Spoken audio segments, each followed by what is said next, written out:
All right, so now we're going to look at some advanced catching, trapping, checking, striking. Now that we are more familiar with catching, trapping, checking, and striking, let's look for ways to improve our techniques. While wrapping our palm and fingers around a wrist and grasping it tightly can give us a nice sense of comfort, especially when that wrist is connected to a hand that holds a weapon, that much effort is not necessarily in most instances, and is usually not maintainable in the other instances. In actuality, the only comfort afforded by a nice catch is a false sense of comfort because it can lull us into a false sense of security. Remember, the goal is not to control the threat's weapon and then hope the attack will stop. The goal is to end the threat by destroying his ability to continue to attack us. So again, he's got the knife. I grab his hand. The fight ain't over. It's over when you're looking at a karate technique on YouTube. It's over if you're in your karate school. It's, oh, you got the catch. Okay, now you just move his wrist and you take the knife away. No, in reality, you grab this guy's wrist, he's going to try to jerk it away from you. He's going to be instantaneously jerking it away. It's a natural reaction when you're in a fight. Somebody grabs you, you jerk the hand away. You headbutt him while you jerk the hand away. You bite him. You kick him in the balls, whatever. You're not going to just stand there and stop because he grabbed your wrist. And if that's where your technique ends, because you've got a hold of his hand here, and now you kick him and you punch him and you throw him on the ground and then you disarm him, that's fantasy land. That's fantasy land. This is a dude who is actually bringing the fight to you, okay? He's not the guy who runs when you make a little move at him. This is a guy you've made a move at him and now he brings the fight to you. You're trying to get your job done and somewhere along the line you happen to grab his hand. Now if that's all you focus on is these X blocks and whoop coming up and grabbing his hand, it's just fantasy. And that's the one thing you'll notice in those techniques where they do that. As soon as this guy gets his hand grabbed, he stops fighting. That's not reality. He's going to start jerking and twisting and pulling and trying to put that blade on your wrist somewhere, right where your nice little radial artery is going to be exposed. So you can't do that. That's not reality. Once you get a hold of that wrist, as I'm always telling Scott, now he's getting the hang of, you got to keep that other hand moving. While this hand's doing one thing, this hand has to be continuing going. You stab him in the neck 3 times, or you slash his throat, and you know you just stabbed him in the neck because there's going to be a lot of blood. And when you see that lot of blood, now you check off this guy, and you just use your footwork to avoid him, continue the zone defenses, hacking his hand apart as he comes at you, and he's going to bleed out in front of you. He's going to fall down in front of you. Now you go get in your car, you drive down the street, you get on the phone, you call 911. But I digress.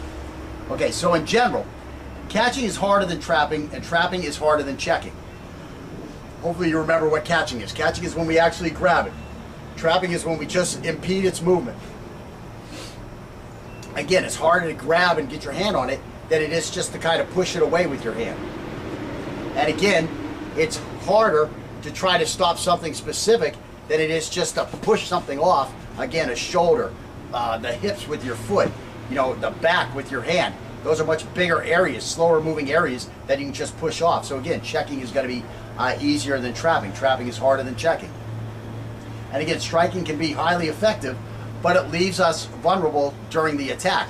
So now we have to throw something out here unguarded, okay? Also, while it's out there, now stuff up here is unguarded. Let's see, when we are in a knife fight, one should not be favored over another. Their use is either effective or not, depending on the specific circumstances. If we have Bruce Lee speed and we can catch our adversary's knife hand at will, good for us. However, the day we run into the guy that is quicker than us and we miss our catch, I hope we have worked enough with traps and checks to be able to employ one effectively to shield us from the blade that the threat is now redeploying towards us.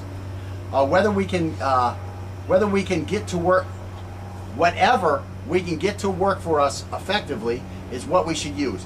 But we should continue to practice all the concepts in case we are in a situation where we have to use one. Again, a catch is more surgical, and to be effective must be done with the hand wrapping somewhere near the wrist or grabbing clothing or even hair. The trick is being quick enough and anticipating the threat's movement and then hanging on while avoiding the blade. So again, I have to find out where this thing is going. I have to be able to contain it. And again, the guy's got long hair. It's going to be a whole lot easier to grab a hold of that. That head's not going to be moving as much. If he's got a jacket on, it's going to be a whole lot easier to grab that jacket and just push that down this way. and you'll be able to grab that more easily on a slower moving part of the arm, a part that's not moving as much. So it's going to be much easier to grab that than it is to grab that hand. Of course, I could have grabbed it at any time. I'm just showing. Okay, so anyways, now the trap can be done with any part of our arm. It doesn't have to be the hand. It could be up here. It could be here. We can trap the guy like this. We have all kinds of different traps we can do. We can trap him with our head. Use our head to hold that hand off for a second. So anyway, it can be done on any part of the threat's arm, and that forearm area just below the elbow will be moving slower than the hand.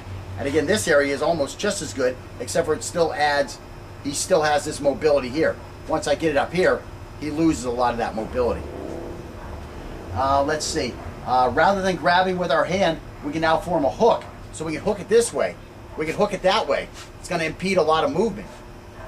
And we can do that at the wrist, or we can use the whole backside of the forearm to push. And because these areas are closer to the fulcrum point at our elbow and shoulder, we'll be able to apply more of our body weight against the threat's movement. So again, if we're out here, we're at the end of this lever, it's going to be hard for us to push him away. Whereas here, it's going to be much easier for us to keep him from moving towards us. I said push away.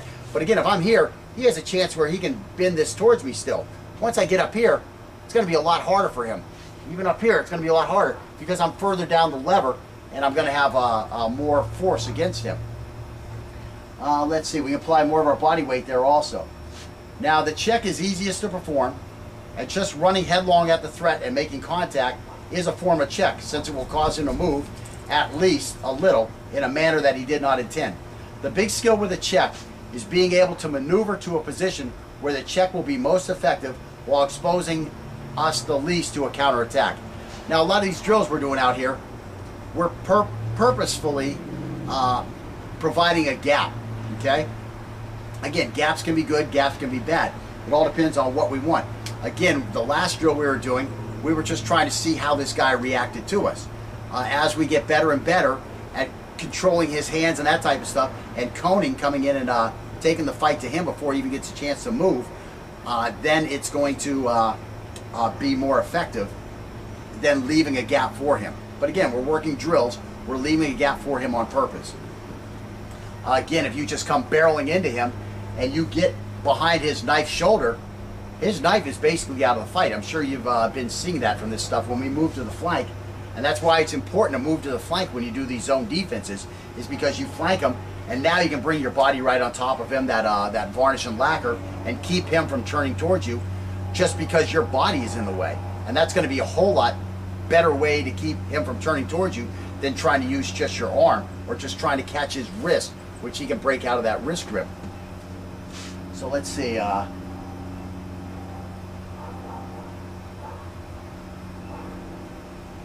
again, the big skill with a check is being able to maneuver to a position where the check will be most effective while exposing us the least to a counterattack. And again, that's flanking and taking the back.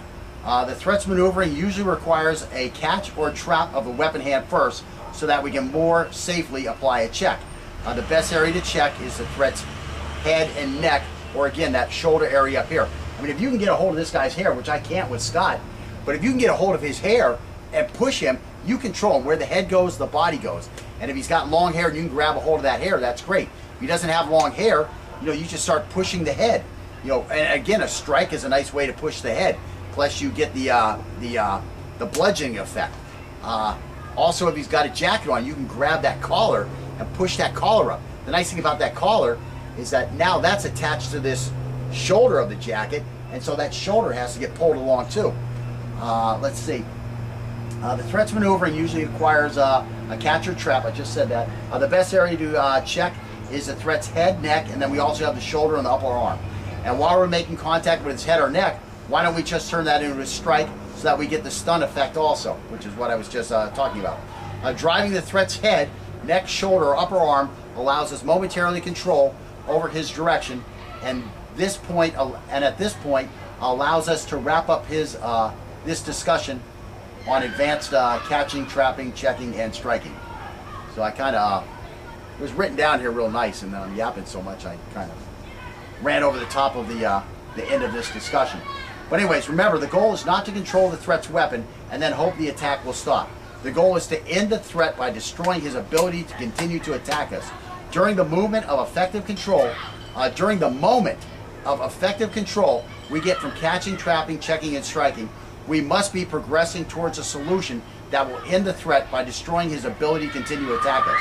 After a catch or trap, we should be able to immediately complete a knife Mozambique with our other hand while maneuvering to the best place to do it from. Again, knife Mozambique. 1, 2 to the body, 3 to the throat.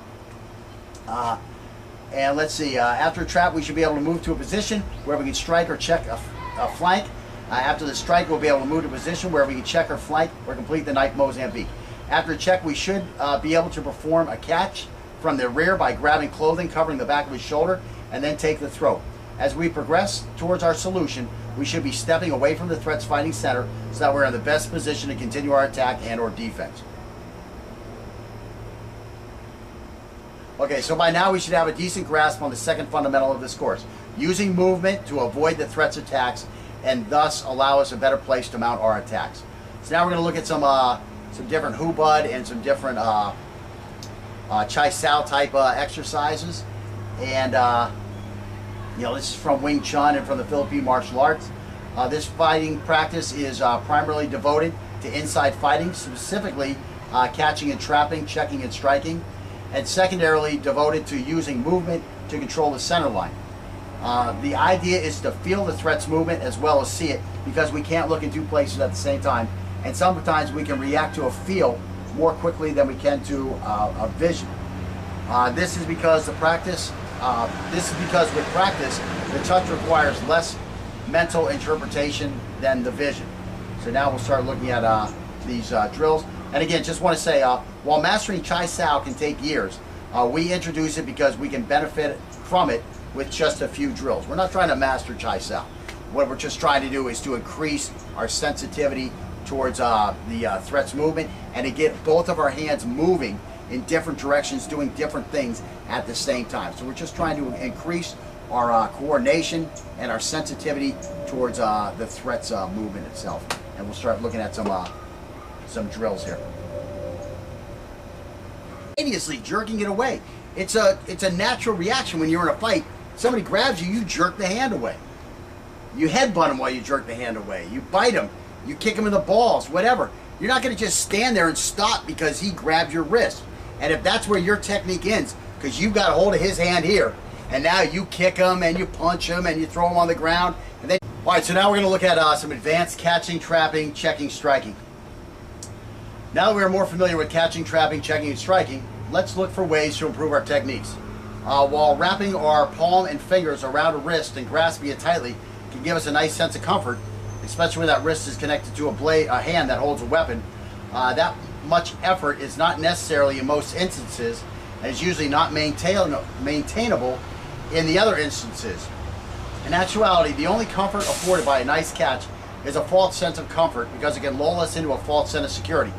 Remember, the goal is not to control the threat's weapon and then hope the attack will stop. The goal is to end the threat by destroying his ability to continue to attack us. So again, he's got the knife. I grab his hand. The fight ain't over.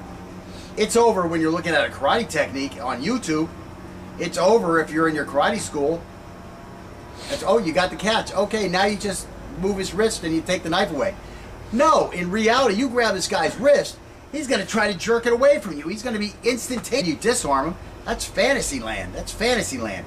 This is a dude who is actually bringing the fight to you, okay? He's not the guy who runs when you make a little move at him. This is a guy you've made a move at him, and now he brings the fight to you. You're trying to get your job done, and somewhere along the line, you happen to grab his hand.